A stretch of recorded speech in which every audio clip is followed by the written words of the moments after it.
继续关心美国前总统川普即马有真侪官司，伊的团队是认为讲总统有豁免权，只要案件是伫任内发生的，落任了后是无责任的。但司法部的特别检察官是请求最高法院要紧裁定，看下川普敢有这个权利，若无审判无法度继续进行。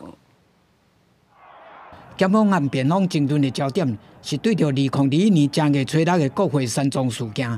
就称川普支持群众撞入去国会山庄，要来阻止国会认证拜登赢得大选。关于这个事件，川普是无后撤回的，伊敢有刑事起诉的豁免权。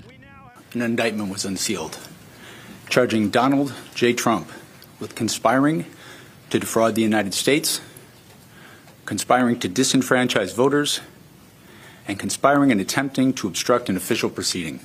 纽约州的法院日前裁定本来应该继续审理，不过川普定赢，认为伫川普总统任内任何事件，就准是下令了，嘛阁有豁免权。